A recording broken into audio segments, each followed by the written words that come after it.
Liverpool and VR, a tale as old as time, or at least as old as the latest Premier League season. In this saga of footballing woe, the question on everyone's lips is whether VR was the villain or just a convenient scapegoat. Let's dive into the drama and decipher whether the Reds were truly robbed or simply outplayed. Kicking things off, we hear from someone who's clearly mastered the art of stating the obvious. Yes, Liverpool needed to handle their business before worrying about others. Groundbreaking stuff, truly. First of all, we got to do our business first, right? So that's the first thing. It means nothing, this one win, that one win, if we don't go to Sunderland and get our win. But I think if we went to Sunderland and got a win, then for me, obviously, the best result would be a draw. Yeah. If not, I feel City win, I prefer. Right. I just think that Liverpool are a better side than City, right? And if Liverpool start getting, real momentum going, and they've had a great week, they've had, it's a very testing week. They beat Villa, and then they've beaten Real Madrid. If they then go and beat City as well, I mean, you start to, as a Liverpool fan, a Liverpool player, the momentum's building. And I think they have got a good side. And despite all their issues that they've had, I do feel that, they can get on a real run. Whereas with Man City, I still think they're very dependent on Erling Haaland. I mean, Foden did come to the party during the week. I still feel that City can be a team that are more likely to get beaten, in my opinion, than Liverpool if Liverpool really get themselves together. Next, we delve into the ever-reliable world of neutral opinions, because when someone says they're neutral, you can always trust them to remain completely unbiased, right? So I think, you've got a Manchester City fan, you've got a neutral, you've got myself, you've got Robbie Fowler, you've got everybody is saying the same thing. It's a bad decision, but don't take anything away from Manchester City. Well, Virgil, there was a sliding doors moment in that game when you had the ball in the net. Obviously, it didn't stand. As you stand here now, do you look back at that, or do you reflect more on how Liverpool played today?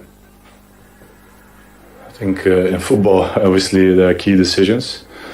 That obviously happens, and the officials are deciding this, and we have to deal with it on the pitch, both teams. And I think there's no point to discuss this on my point of view. But the reality is that we lost it 3-0, and that's obviously a big blow, definitely. The beauty of a good goal. When a player leaps like a salmon in the Scottish Highlands, it's hard to argue against the brilliance of the moment. But let's see how this ties back to VR's sinister influence, shall we? You need to get good connection on it. But the leap from Erling Haaland is what is all needed. And fair and square, Man City deserved that goal.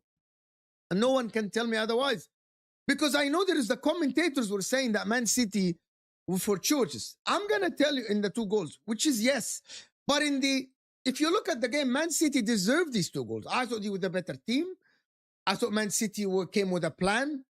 Liverpool, I didn't know if they were trying to press, play a low block, a high line, a low line. In the build-up, every time Liverpool tried, I didn't think anything came up. Now, here comes the part where Liverpool's defence gets the spotlight. Well, more like the searchlight of shame. Was it VAR, or did they simply forget they were supposed to stop the ball from going into their own net? Forget a 3-0, blah, blah, blah. It is Jeremy Doku world and we live in it. What a football player today, Jeremy Doku. Terrorized that Liverpool defense, won the penalty earlier in the game. I want to ask you guys something for real. In my opinion, when I watched it plenty of times, I don't know if there was contact or not. I didn't know.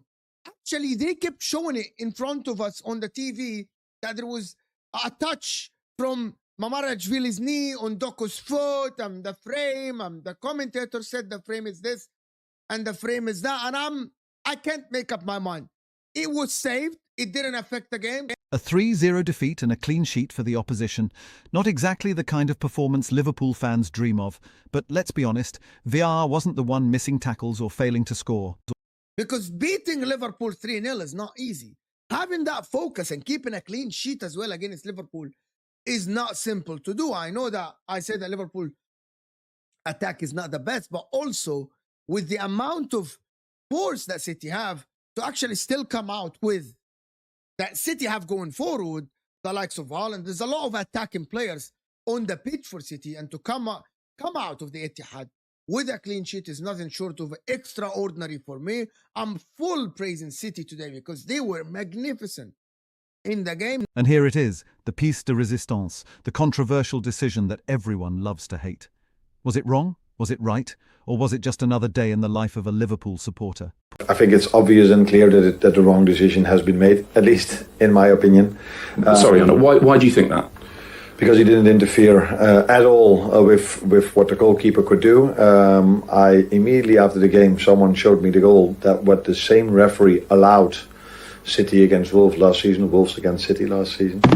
So it took the linesman 13 seconds to raise his flag to say it's offside.